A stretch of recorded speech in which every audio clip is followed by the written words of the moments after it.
Are we good to go? All right. All right, welcome to K-12 Education Budget. We're going to go ahead and get started. We had a delay coming from Commerce, so appreciate your patience. We need to approve the minutes from January 12th, 18th, and 19th. They were emailed to you. Do we have a motion? A motion from Representative Penn. Do we have a second? Representative Thomas is a second. Any discussion on those minutes? All right, all those in favor say aye. Aye. Any opposed? Motion carries. Minutes are accepted. All right. Thank you, Holly. Requests for bill introductions. Do we have any bill introductions from the committee? No bill introductions. All right, moving on. Committee, we are going to be holding a hearing today on House Bill 2511. Before we open the bill hearing, I would like to invite our reviser to provide an overview of House Bill 2511. Nick, thank you. Thank you, Madam Chair, and good afternoon, committee. House Bill 2511 would create a new section of law to authorize any student who is enrolled in attending any homeschool or virtual school to participate in KSHA activities that are offered by the resident school district where that student resides. To be eligible for participation in these activities, the student would be required to meet the general age and eligibility requirements of KSHA, comply with the requirements of KSA 726262 regarding student vaccinations, and pay any required activity fees that are imposed by the school upon such facility, as long as those fees are imposed upon all other students. To certify a student's eligibility, because right now KSHA requires the principal of the school district or the non-public school to certify that eligibility requirements. This requirement would go to the official custodian of the homeschool or the person who oversees the virtual school to attest to that student's compliance with those requirements. If a particular activity requires a student to enroll in a course for participation, such as debate, the school could require that student to enroll in that course in order to be able to participate in that activity. One other change in the bill is in Section 2. This is an amendatory provision in the bill. It amends KSA 382223. And what this provision would do, this statute deals with mandatory reporters of child abuse and neglect. And what this amendment would do would require that KSHA board members, employees, and officers that are employed or associated with KSHA would be mandatory reporters of child abuse and neglect. And Madam Chair, I'd be happy to stand for any questions. All right, committee, what questions do you have for our reviser? Yes, Representative Nguyen. And thank you, Madam Chair. Nick, on page 3, line 32, and I just don't know this, what is the punishment for a Class B misdemeanor? I'd have to look that up specifically. Give me a sec and I could look that up and get that to you. And then the second question, what type of liability is there? It says line 39 is immunity from liability. Well, what is the liability? So that would be related to the violation. And it looks like the immunity from liability is anybody who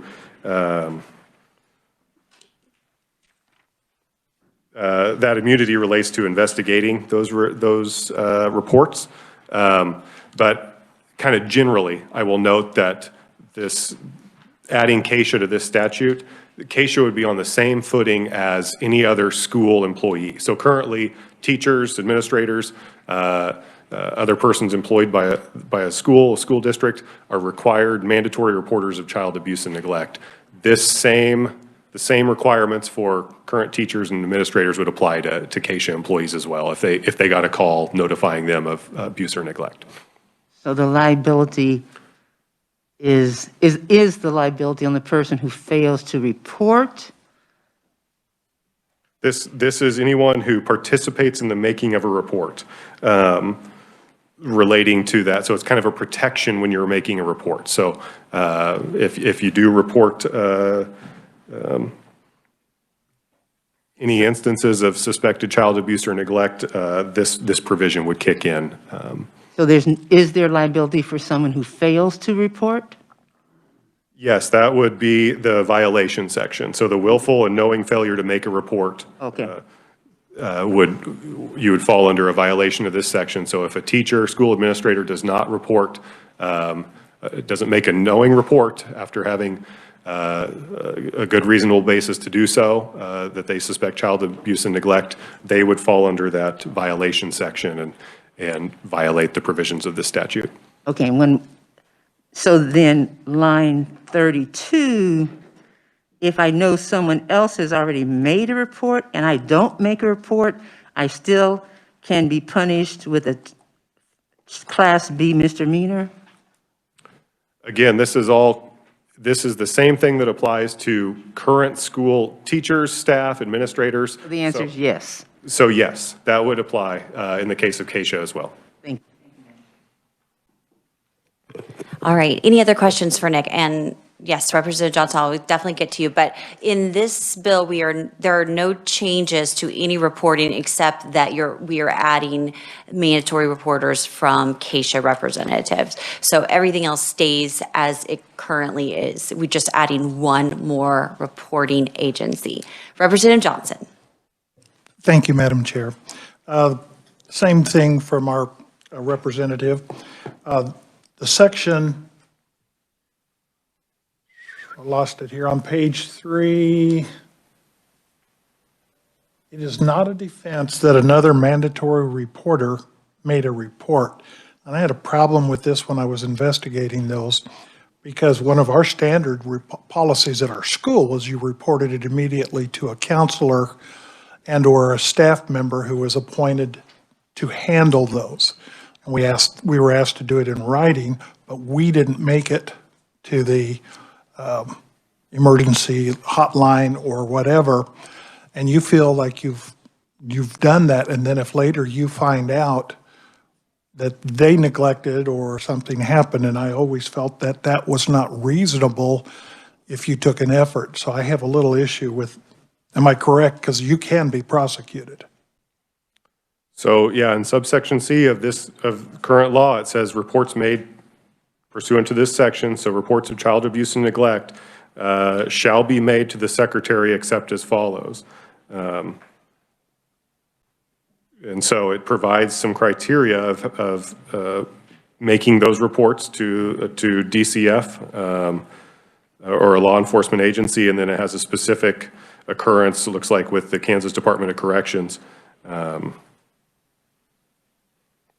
And KDAD's facilities. But yes, I don't see any specific kind of chain of custody, if you will, of reporting in a school situation. So under that scenario, either needs the school policy would need to be very solid, and the report would need to be made and then immediately made by that next person who receives that report within the district itself or at the school to the Department of Children and Families or the necessary reporters. But there would need to be some consideration made to whether that person should also be reporting. Yeah, and that is an issue for me. I've seen it happen. And the larger the district, most districts will have a very specific individual. The larger the school district, the more you would prefer to have a qualified person analyze the information you gave them, take steps. So thank you. Representative Estes. Thank you, Madam Chair. First of all, I'm shocked that this hasn't existed before because the relationship between student and their coaches is so close. It seems like they're a natural person to hear information that needs to be reported. And I'm hearkening back to my days in the classroom where we were told to report to authorities what you had observed and why you thought before you reported to anybody else, because it was imperative to get that report in and make sure that if that somebody else didn't dismiss your concerns. So Do you think that's the rationale behind it, why it exists the way it does right now? To require that you, the observer, make the direct report. It could be, certainly. And I will note, you mentioned coaches. The current statute does read teachers, school administrators, and other employees of the educational institution. So if a coach is also considered an employee, kind of probably under this general kind of broad provision, they would be required to report as well, and they probably are. Thank you. Under current law. Representative Penn. Actually, Madam Chair, I think the last exchange kind of touched on my question and answered a little bit. I guess my biggest question would be, I was approached this morning by one of our friends in the lobbying community, and they said that the status quo when they were in the school system was that this was already an understood reporting, that those individuals who were mandatory reporting. Is that your assertion as well? Is there a need for this to be put in the statute, or what has been customarily done prior to this point? So I'm not going to speak to whether there's a need to put this in there or not. That kind of gets to the intent of this. But what this would do is it would codify that members of KSHA and those employees at KSHA, the board members, boards of directors, and officers of KSHA would be mandatory reporters as well, kind of on the same footing as somebody in a school building. So if these members were getting calls at their central headquarters of a report of abuse occurring, presumably by a coach or something like that, or at an athletic or an event or another activity, those KSHA members would be required to report that. Okay, and again, for clarification, all of this exists in statutes. There are mandatory reporters for teachers and their employees. This only adds one additional provision for the report, mandatory reporters, and that would be employees and officers of KSHA. So if a family member, a parent, did not feel comfortable calling their own school district, their own athletic director, their own coach about an incident with an athlete and a coach, for example, they could call KSHA, who oversees that particular entity, which is the athletic program at that school. I hope that helps. Any other questions for Nick? All right, thank you, Nick. Committee, please note that you did receive a fiscal note for House Bill 2511. You may take a look at that at your convenience. And from there, we will now officially open the hearing on House Bill 2511, authorizing certain students to participate in activities regulated by the Kansas State High School Activities Association and making members of a persons employed by the Kansas State High School Athletics Activities Association mandatory reporters of child abuse and neglect. We have reviewed the bill brief. We will begin with proponent testimony. We do not have proponent testimony submitted today. We did receive testimony, but it was late. It did not arrive on time, so you do not have that. We also do not have neutral testimony, and we do have 2 opponent testimony. I'm going to ask that you 5 minutes, would that be sufficient for each? Okay, we want you to have the time that you need. Bill Faflick, he's the Executive Director of Kansas State High School Activities Association, KSHA. Welcome.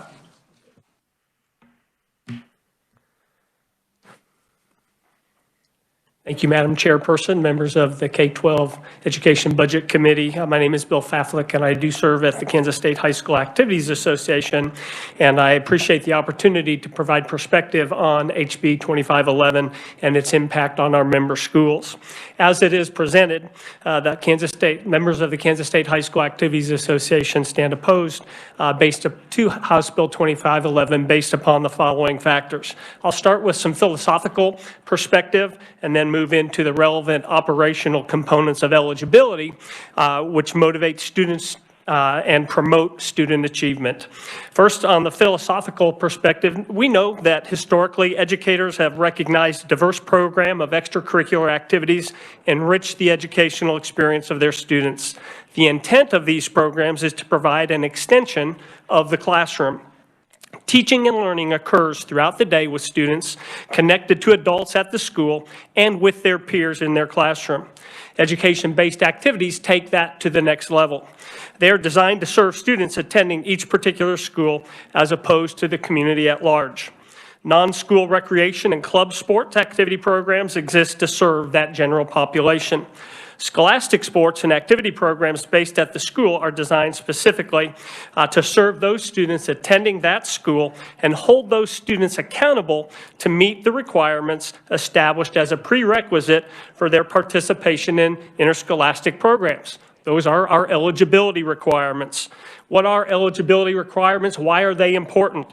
I look at eligibility requirements and the importance of those on a twofold basis. First, they provide that accountability for students at that base level, which promotes student achievement while promoting positive behaviors. They help students academically and via the development of social emotional skills and positive school and community culture. Secondly, they help support that level playing field for the member schools as they pursue individual and team goals. Students compete. When they compete, they understand that their teammates and all those they compete against are held to that same standard. House Bill 2511 introduces the opportunity for a differing standard for students that are not in that classroom environment through the day. Eligibility is based on, in terms of relevant eligibility components, and there are 6 eligibility components that each individual student must meet. I'm only going to address 3 of those. First is a bona fide student. In order to participate, school students must be considered to be in good standing at the KSHSAA member school. They are responsible to be accountable to abide by school rules and policies which govern and determine the eligibility provisions that are necessary for them to positively represent their school and the community where that school is located. They interact with teachers and peers all day long in the classroom, in the hallways, and throughout the community. They're accountable for that behavior because they know that in order to put that uniform on, to wear Wichita Southeast on the jersey, they've met that standard. School teachers provide that oversight. School coaches hold those individuals accountable. Program sponsors said, those that lead our debate programs, our performing arts programs, know that the students that participate must be in good standing as determined by the school principal.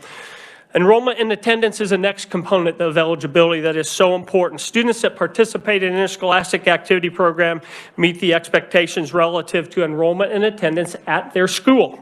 The minimum standard agreed upon by our membership is to be enrolled in attending 5 classes of unit weight. This provides the opportunity for connections throughout the school day and enriches both the classroom learning experience as well as the after-school experience as those peers go through similar experiences through the day. They are together through the day. They are together through their after-school opportunities. And the final component, which is relevant, is scholarship eligibility. Students that participate must pass 5 units of academic weight in order to represent their school. While eligibility is earned by the student meeting the standard during the previous semester of attendance, many schools provide a more frequent, often weekly, incentive for students to remain eligible. Those are often called academics first policy, where students must maintain passing grades throughout the course of the semester at which they're participating in order to continue to wear that uniform and to participate in that activity after school.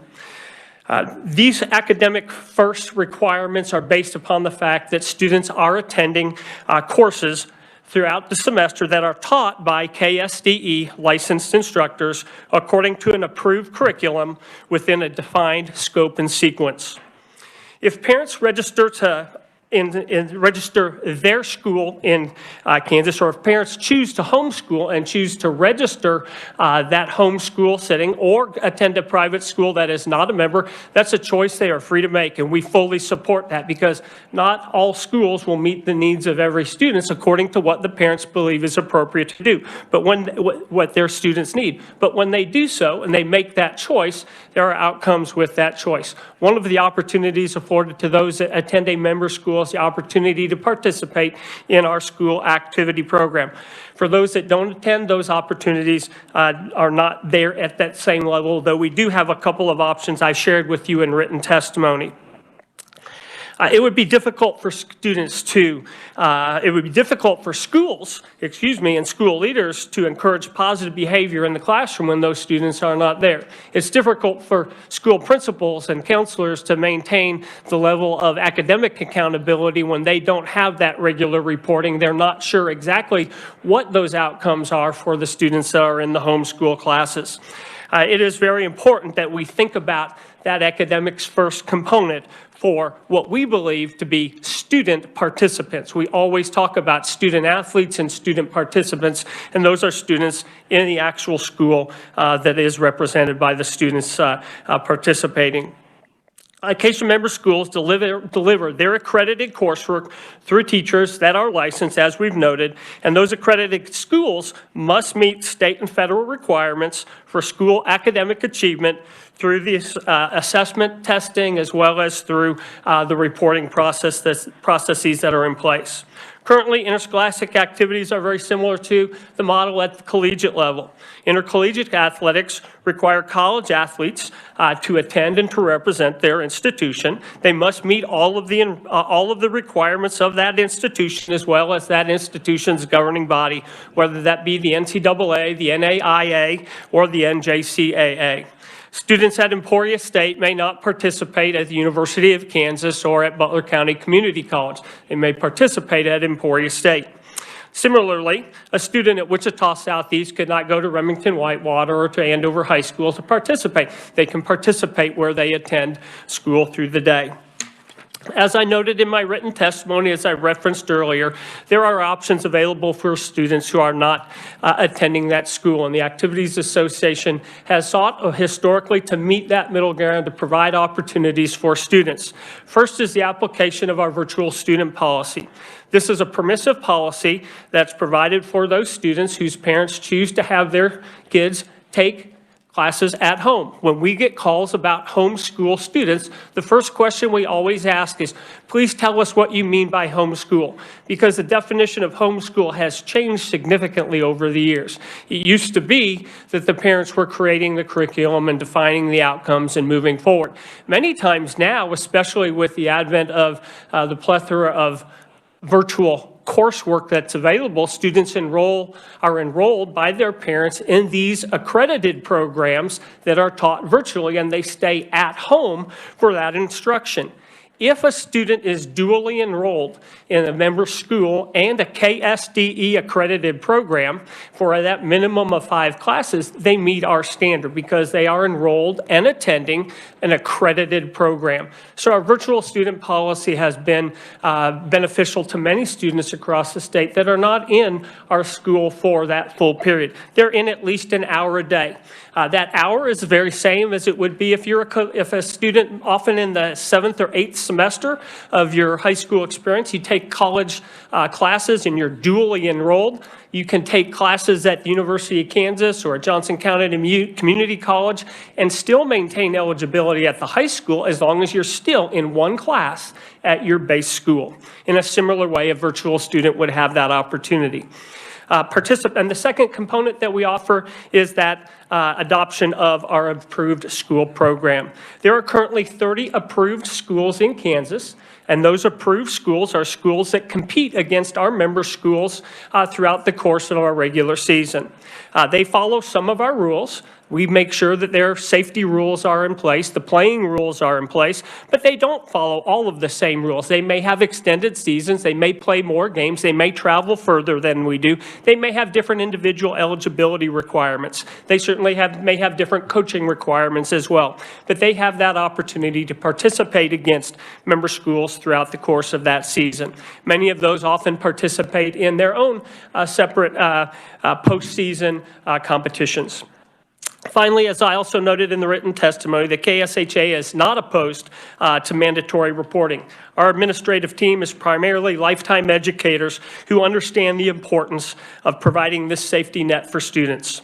That is how we have operated and will continue to operate. I would only ask, as you consider that component of this, that you would remove or you would restrict that to just our administrative team so that we can be congruent with the practice that is evident in our member schools where The administrators, the teachers, the coaches, those that are licensed or those that are approved to work in that capacity would be those mandatory reporters. Thank you again for the opportunity to speak with you regarding House Bill 2511, and thank you for your leadership. As you proceed with your deliberations, I hope you'll consider the fundamental differences existing between homeschool students and member school students and not move House Bill 2511 out of committee. Thank you for your time. Thank you, Bill. Questions, committee? And because we only have two, normally I like to bundle together our questions for proponents and opponents, but we only have two today, so we'll do questions as they come. So we'll start with Representative Byers and then Representative Estes. Thank you, Madam Chair. Mr. Faflick, when we talk about eligibility for students, is this a single time or an ongoing process? Can you kind of explain a little bit how that works from the school's perspective? Absolutely. Each component is measured independent of the other. So I look at scholarship eligibility. It's measured on a semester by semester basis at the high school level. And the middle schools that are members of our association have the option to do that at the semester level or on a quarterly basis. They know that more frequent accountability for kids is a beneficial opportunity for that. When we look at the bona fide student status required, that you remain a good citizen, a student in good standing, that's an ongoing. Many of our schools maintain a code of conduct for the behavior of students, and they apply that code of conduct anytime a student becomes entangled in an issue either at school or in the community and apply the outcomes of that process. Thank you. And one more. When looking at Rule 10 and as district hiring coaches, can you kind of explain how that works when it comes from getting coaches to work with those students? Absolutely. We require and expect that our member schools employ coaches that are teachers throughout the course of the day. We find that the educators that are invested through the day and then invest with their students after school will have greater success. Good teachers make good coaches make good teachers. We know those go hand in hand. However, we don't have enough teachers that are willing to coach. So we often will go outside, or when it's necessary to go outside, hire someone who is not licensed by the Kansas State Department of Education, and they would be what we call Rule 10 coaches. It might be another member of the school staff. It could be someone that works in the office or a custodian, or it could be somebody from the community, a parent, or someone who is wanting to be connected with the school program. In order for them to be eligible to coach, there's in-service opportunities for those before they begin, as well as ongoing professional development, as well as a first year of being supervised by a licensed educator. If they're successful in that first year of being supervised and then complete additional coursework before their second year of serving as a coach, they may become unsupervised. Thank you. Representative Estes. Thank you for mentioning academics first. Are standardized test scores something that are looked at? For eligibility? For eligibility of an individual student? No, ma'am, they are not. Would it surprise you to know that there is a school who last year, their standardized test scores, that only 1.6% of those students were level 3 and 4 proficiency? Fortunately, I don't have a. It's kind of out of your bailiwick, but that exists. And in fairness, that COVID was a hard year. I went back and looked, and their best year was a 6.6%. So in my mind, when we consider eligibility and accreditation, they're kind of all coming together for me because I'm concerned that we do have this situation going on. And how is it that we have that many students who are 3 and 4 but are still eligible to participate? They're getting the grades, and it's not a criticism. It's kind of a puzzle of these are goals that we need to work on resolving. Certainly, and we make no bones about it. We know there are tremendous homeschool opportunities for kids where they get quality education, but there is a lack of accountability and a lack of knowledge to know that. Just like there are really good schools, there are some schools that are underperforming. The difference is those underperforming schools have access to resources to provide interventions that support a change in that direction. We certainly hope that the State Department will continue to provide that support and that intervention so we don't continue that low-performing outcomes that you reference. Maybe assessments provide an even yardstick across the board. It's the only thing that could be universal.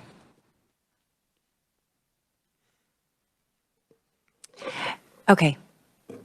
I missed that last question.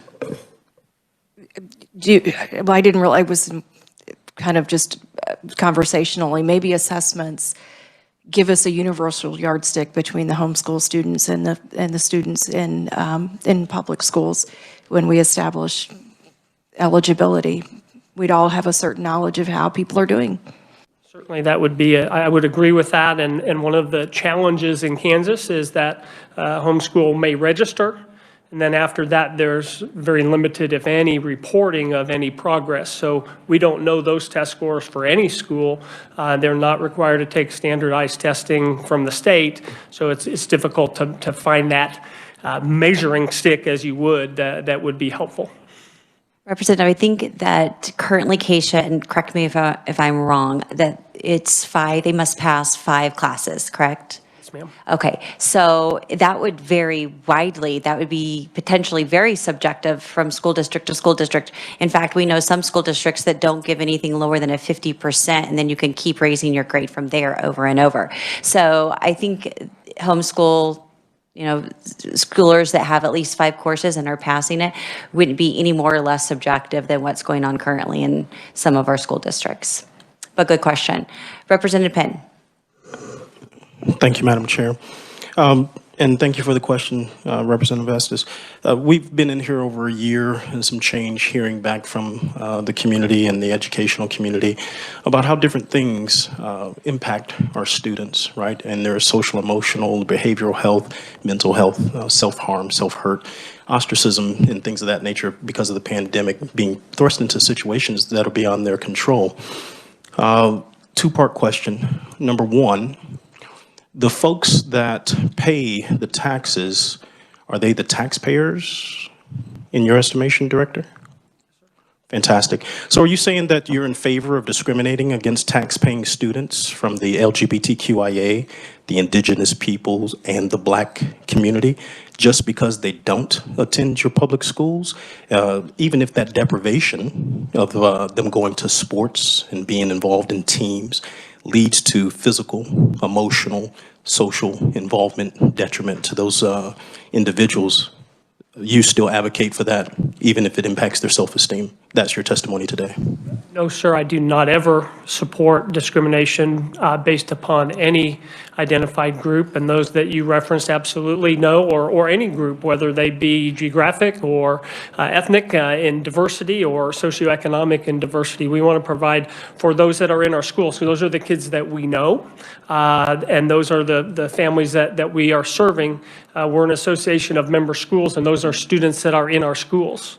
Fantastic. Those are great words. I heard you say when they make that choice, there are outcomes or consequences for that choice. What I heard you say is that you're okay discriminating against those individuals because they don't meet those rundowns that you gave: academics first, bona fide student, interacting with classes and teachers and everybody throughout the day. So is your contention that children don't interact with other folks unless they're in the 4 walls of your school system? No, sir, they interact at other opportunities. The primary time that they do, students are together, is through the 8 hours of their school day, or 7.5 hours of the school day, where that is built into classroom instruction. It's built into passing periods, built into lunch periods, it's built into the extracurricular opportunities that do take place.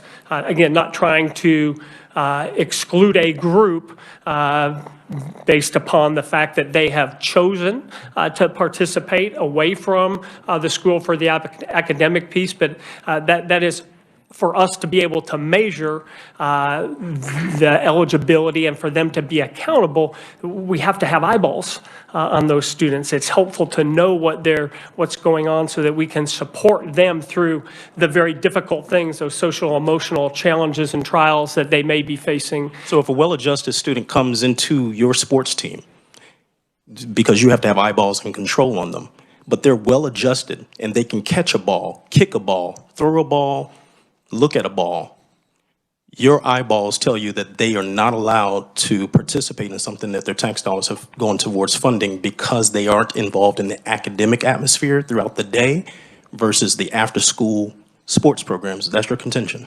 No, sir, it has nothing to do with their abilities. Our program exists not just for the varsity athletes that will go on and participate at that next level. Our program exists just as much at the non-varsity, the C team level, the middle school level that connects kids to school as they pursue their academic pursuits. And with that school, with that group of folks that they're with, the teachers and their peers, they do so together. They work together to accomplish those goals. Fantastic. They make each other I appreciate your better. testimony. Madam Chair, thank you for the opportunity to ask those questions. Just would like to note the fact that there are plenty of individuals in homeschool and private school who far surpass the academic requirements and measuring sticks and yardsticks that you brought up here today. We've seen it in testimony over the past year, year and a half. And I find some of your comments here a little abrasive and offensive. But thank you, Madam Chair. All right, I will go ahead and close up with some questions. Oh, Representative Johnson? And then Thank you, Madam Chair. I applaud that comment, level playing field. That is the correct way that sports or academics, Scholars Bowl, all should be. I also like the comment that students that attend a school should have an opportunity to compete for their school, and I appreciate that. So I bring to you my problem, which is we're not always going level playing field when it comes to our classifications, and we're allowing private schools that offer scholarships and who literally poach students from the public schools, give them money to attend there, and having studied it and having documents over several years studied by several people, and I know you folks have been presented with some plans for classifications. Doesn't that conflict if we're not going to make the classifications fair and equitable for all schools? Well, certainly classification is an important topic to the Activities Association as teams pursue that goal. The goal of any team is to win a championship. The purpose of the program is to support academic achievement, to develop those life skills. Those will happen, championship or not. But we are addressing that very issue of classification. We have had a group put together, and we have a proposal that will go to our membership at our April 29th Board of Directors meeting that may well change that process of classification. That'd be one of the steps that's necessary to move that forward, sir. And I thank you. I appreciate that time period, and I understand that it takes time. It is, we designed it, the legislature designed the organization for KSHA. I appreciate that, but I grow weary. I grow very weary that each year it keeps going on. They say when your own ox is gored, there's 3 times now that my family members have missed out on opportunities, and we know that the recruiting is still going on because it has already happened this year for my 7th grade granddaughter being recruited by one of those very schools. So is there a guarantee there's going to be action in April? There is action. I can't guarantee what the outcome will be, sir. I have a board of 79 that's made up of educators and board members at the local level, state level, and governor appointees. So I've learned a long time ago that I don't predict the outcome of what a board vote might be. You are herding cats. I thank you for your help with that, and I do look forward to that because I am more than prepared to amend in some requirements to make sure that this gets done. Thank you, Madam Chair. All right, so Jeff, if possible, would you loop in Representative Johnson with the outcomes in April? Make sure he stays abreast of it. I know he has been talking about this hot topic, and it probably impacts any of our districts at some time or another. So if that would be a possibility, that'd be helpful to Representative Johnson and to all of us to better understand that issue. And Representative, if you would just stay in touch with us on that, that'd be great. I do have a few questions for you about your testimony. In your testimony on point 2, you said that there's no standing or connection fundamentally. So these students have no standing or connection. Is that what your testimony reads? Not in the same sense as the students that are together all day long. that are part of a school community. Okay, so your testimony reads to grant automatic eligibility to homeschool children to play on another school's team where they have no standing or connection. And I think the bill specifically says that it has to be within your resident district. So you are part of that community. You do have standing. And I'm just curious whether you think this would be enough standing. I'll give you some examples here. If I own a $120,000 home, because the first $20,000 you don't have to pay property tax on, and I live in Andover, that would be a very, very cheap house in Andover. I'm going to pay $936 just to that school district. That's 67.859 mils just for that school district. That's what I'm going to pay.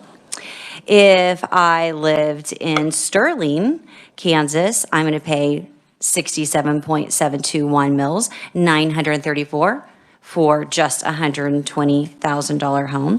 And I could keep going down and tell you every single school district, and those homeschool parents are paying a significant amount of money or standing, and they live in that community and probably go to church in that community and maybe do Boy Scouts in that community. So that piece of your testimony was a little concerning, considering the type of economic benefit these parents are providing their school districts.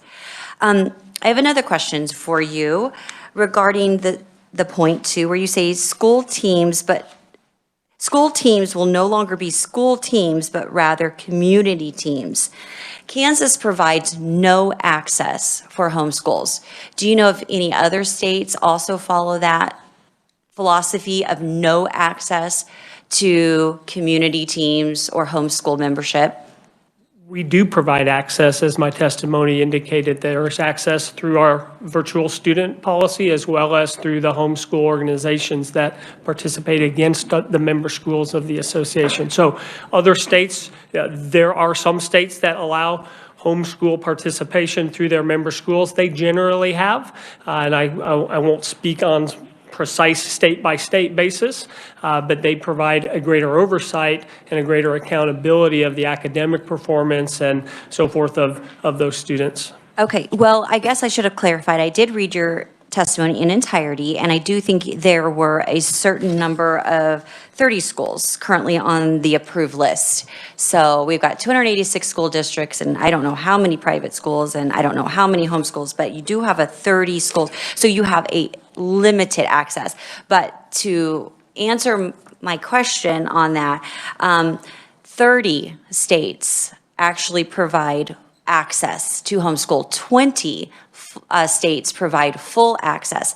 Some of those states that provide full access for homeschool students to participate in their school athletics or activities. And this bill would actually incorporate way beyond athletics alone. It would be debate, forensics, band. A lot of those activities where in rural Kansas, or even in my own home community that's just 10 miles east of Wichita, you don't have enough students participating. So it negatively impacts our students when you do not have enough students participating. And I could give you examples of that. But 20 states that allow it include Ohio, Oregon, Pennsylvania, South Carolina, Tennessee, Colorado, Maine, Iowa. There's 20 of those. There's 10 more that provide partial access depending on approval of local school districts or other states. So I just wanted you to know that Kansas is labeled a no access state. And I don't think we want to ever be known as a no access state. My next question relates to funding. What are the KSHA fees per student for participating in each sport? We do not charge on a per-student basis. The only per-student fee that occurs is about $7.02 of catastrophic liability insurance that it covers that student with a policy in case of some type of catastrophic injury. That's a one-time per season or per school year fee, so you can be in 3 or 4 activities that provides that incentive. Member schools have a $400 membership fee for participating in the activities. Okay, and in your testimony, testimony, you say that typically schools do not charge fees. So forgive me, my school charges $50 per sport for athletic fees and band fees and all of those. So I thought that was a Acacia fee, but I'd be curious to know, perhaps that would be something, Gabrielle, you could ask maybe KSDE to maybe survey, or Jeff, you could survey your schools and find out if my school district is the only one charging that type of fee. Because your testimony said typically they do not charge fees. So maybe we're an outlier, because I'd love to know that. What other type of financial contribution do schools pay? Keisha, do they ticket sales, base fees, anything else? The fees that come to the association were primarily funded by admission fees that come for our postseason events. Regular season fees stay at the local level. Those are their games. Postseason fees are charged, and we share that revenue with the host site. So there's a revenue share agreement. We pay the expenses for a invitational wrestling tournament or a regional wrestling tournament, or the state. We pay all of the fees for the facility and the officials, and then the money that's left is shared with the host school that did the work to conduct that event. And in addition, there are some of our activities that have a fee to participate in that postseason. So it might be a $50 fee to be in regional cross country. Okay, so what I'm hearing you say is basically your operating budget is funded primarily by fees and by these ticket sales. Yes, ma'am. That's awesome. And I appreciate all the work that Keisha does. I've certainly benefited from that through our athletics, just trying to work through some ways to make it more open for more students in Kansas. Any other questions? All right, thank you so much, Jeff. We appreciate your time here today. Next, we have one of our favorite conferees. We have Mark Tallman. Welcome, Mark, from KASB. Thank you, Madam Chair, members of the committee. It is a pleasure to be back before you for the first time of the year, probably not the last. I've covered a lot, so I'm certainly not going to go through my testimony point by point. I guess I would start by maybe just raising a point of clarification with the revisor, or maybe the intent. This is referenced mainly discussion of homeschool participation or perhaps virtual school. I guess my non-lawyer reading is that would apply to any students in any non-accredited, non-public school, whether or not it was a homeschool. I don't know if that matters. I don't know if that's the intention, but that at least our reading. So we just wanted to make that clear to see whether that was intention you cared about. Excuse me. Our primary reason for appearing here is not so much the merits of the bill, though I will talk about some of those issues, but because our members, as recently as this year, have adopted a position stating we think issues of student activities under the Activities Association should be determined by that association, not by separate legislation.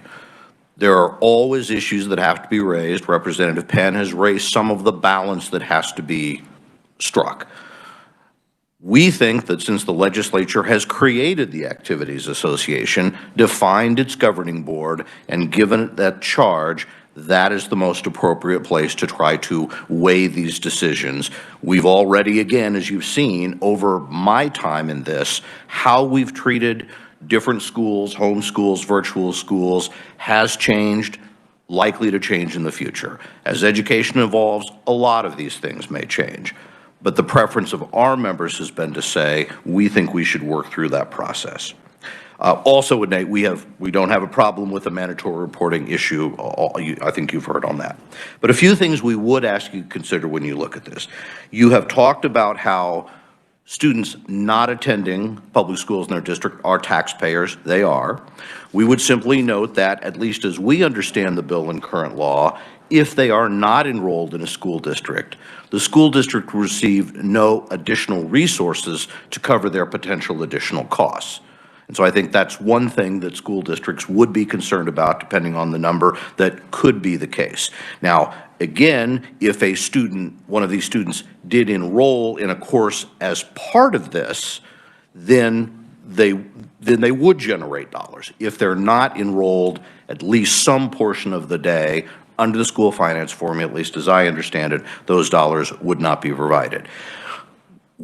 Madam Chair, we could check and see what records we have on the prevalence of student fees. My understanding, though, is that in general, if districts have adopted those fees, they may be sort of a one-time to let you participate in anything, and they are often waived if you demonstrate. So, but I cannot give you a generalization. We could look at that as well. I know there are certainly, I don't think you're a complete outlier in that sense, but I don't have a sense of what the range of those might be. Next thing I'd say is just again to note, philosophically, this I think would be a change from how Kansas has for decades looked at a school team is a team of students at that school. Now again, maybe that should change, maybe there are other states looking at it, but I think that's at least a difference of how we've traditionally looked at it and how at least I think what we've tended to hear from our members, what they would feel. I would simply wrap up again, and maybe it comes into this issue. My suspicion is that going down this route, you will hear concerns, not necessarily from board members or administrators or even coaches about this, but other parents who have a concern that see this as a difference. We've obviously heard a lot, and we'll talk about listening to parents. And it all kind of depends, what's the parent situation that you want to hear? I often remember, and this is would not necessarily be tied to this bill, long ago when I was on a school board, an issue brought very seriously to the attention of our school superintendent was a concern that a student in our district on one of our sports team didn't really live in our district. And there were several people that were really concerned about the spot that person was taking on a team, and they really wanted the superintendent to follow that child to and from school to make sure they actually were living in our district and not just providing an address. Now, that was the 1990s, long time ago. So I guess I'm merely saying I think this again envisions a pretty big change from what we've been used to. We've told you before how we think it's important that we look at ways of redesigning schools to be more individualized and more personalized and more flexible. Maybe we have to find ways to accommodate that. But at least from the viewpoint of our members, we think that should be handled through the process you've created, not kind of going around it, which we think this bill might do. Happy to stand for questions. All right, thank you, Mark. Questions from committee? Everybody's so quiet today. Representative Johnson. Thank you, Madam Chair. Okay. I heard the emphasis again, school teams, parents being upset with kids coming in and playing and they weren't a true move in. And that's an issue. And it would be an objection for this bill, right? Sure, I think it could be. Could be. Have you looked at the statistics and the information provided for a district in Leavenworth County that talks about the inequities of the current classifications by chance? No. I'll leave it there, sir. Thank you very much. All right, I do have a few questions, as you can imagine. All right, so when we think about enrollment, let's think about for a minute not what's best for the kids, because we know what's best for the kids would be to let them play, to let them participate, right? It wouldn't matter if you were homeschool or virtual. If we want an active, thriving community, they're interacting and they're playing together.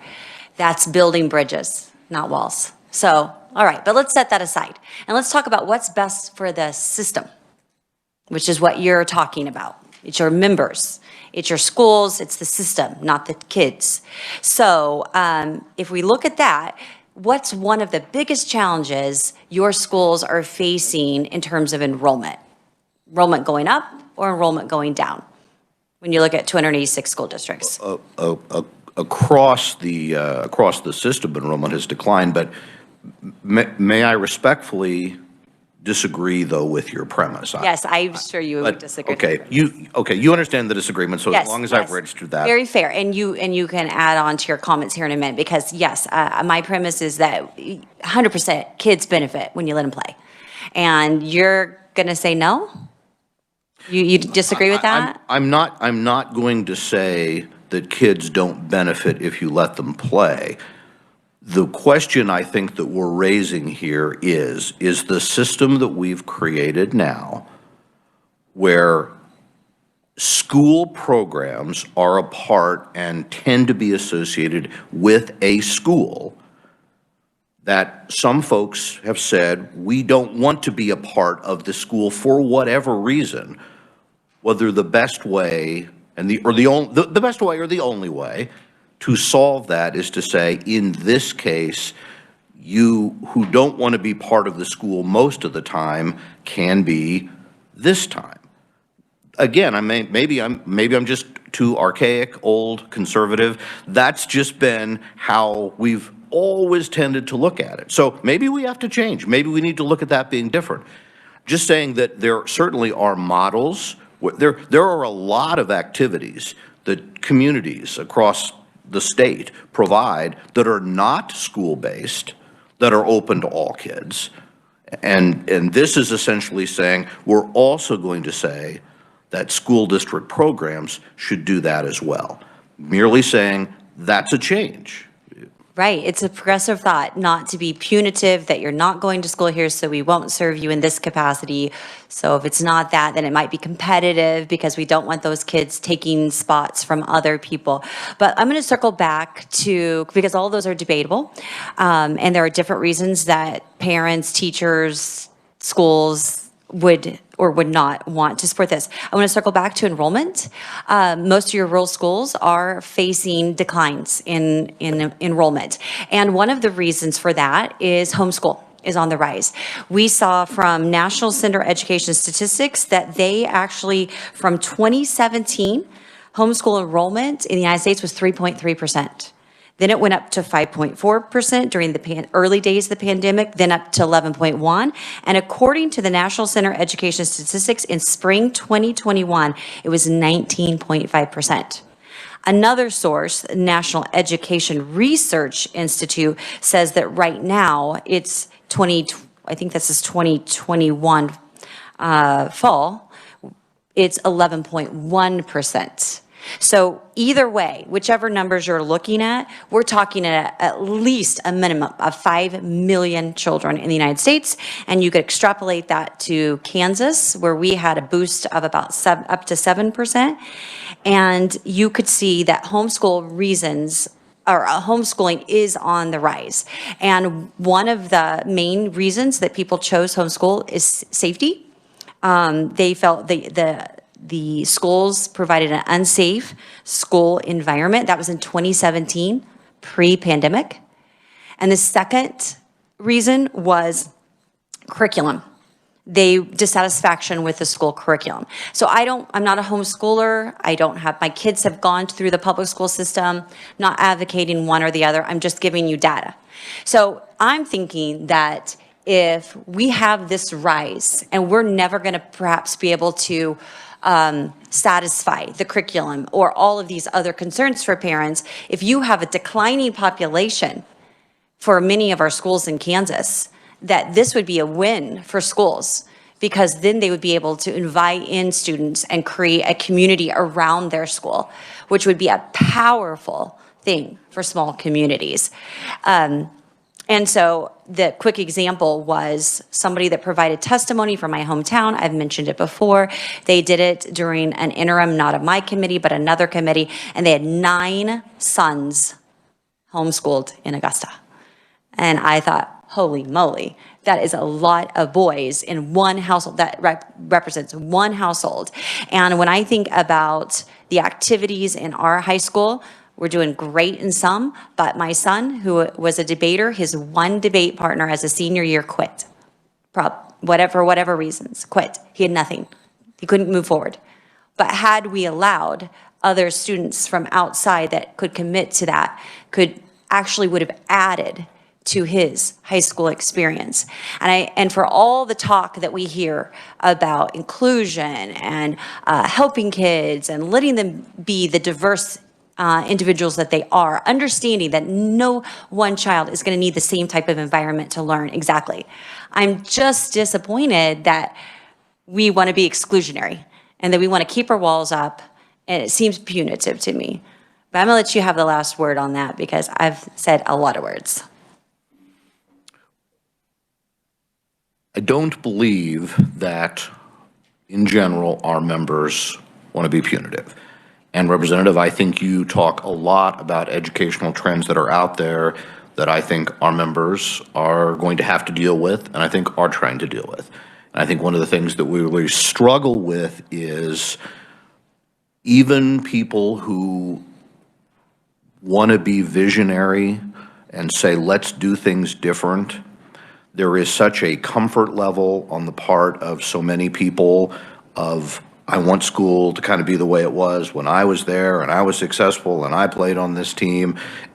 And I know that's something, excuse me, that I think our school boards that are struggling with issues of school redesign and everything are saying, we know we need to do some things different, but we have a powerful community pull that pulls us back to what we see as our tradition and our roots and the things that we want. So that is a tension. I don't believe that the people I represent want to be exclusive. I think they feel there are legitimate reasons for the system we have. Now, as I completely agree with you, those are debatable points. But I think that's where they come in. So I go back to saying I think maybe a more appropriate role for this group is to maybe try to accelerate the work of the Activities Association and others to say, how can we do this so that people have that confidence level? Because that's my sense of where things will come from. Now, I go back to saying, we have not as an association recently asked about this position specifically. My purpose for being here is the most recent time we've talked is our members saying, we think we have a process in place to resolve these issues, and that's what we should do. Well, thank you very much, Mark. I said you would get the last word. I'm just going to ask a request, and you can take it or leave it. So just a request. Would you, you said you haven't had this conversation with your association. Maybe the pros or cons, not necessarily a vote, yes, we want it, or no, we don't, because a lot of times when we ask that question, we're not reviewing all the costs and benefits, because a small community may have a different viewpoint than an urban community in how this would play out. And so I would love for just like a cost benefit, what are the pros and cons of allowing our students, because considering just the mental health strain that our communities are facing, I'd love to have them weigh in. So if you get an opportunity, please share this. I think this is an important item. So thank you for your testimony. Thank you. All right, committee, if you will look, this is our final oral testimony that was opponent. Did I miss anyone that was opponent? All right, well, we do have written testimony that do include Dina Horst, Keith Hall, Jennifer King-Reed, Phil Bressler, Jason Menard, Rod Whitmer, and Todd Haig, and John West. And they provided opponent written testimony. So if you would please take time to review their testimony, that would be great, because they did take the time to submit that to you all. Committee, I will officially close the hearing on House Bill 2511 and make just a couple of housekeeping comments. First, it's great to have Representative Nguyen return back. She has made some requests for items for our committee to review or to have for us, and so I'm working on that, Representative Nguyen. And one is special education, and we'll definitely have some time to review special education more towards when we do the budget. We will be getting towards the blind and deaf budget on Wednesday. If by some reason there is a huge storm, I don't know, I haven't been up here when we've had a huge storm. So I'm not sure if we would close the Capitol, but if something like that were to happen, I would probably try to do it remote. And for those that could tap into that, because at least one, if not both, of our conferees for the blind and the deaf will be remote anyway. So just kind of keep that in mind. So we are not going to be working any bills today. And as you know, I'd like for us to get through the process of hearing several of our bills through a period of time before we try to work on them. So I want you to just relax and know, let's kind of get through some of them before we get to the point of working them. All right, committee, thank you so much, and we are officially adjourned.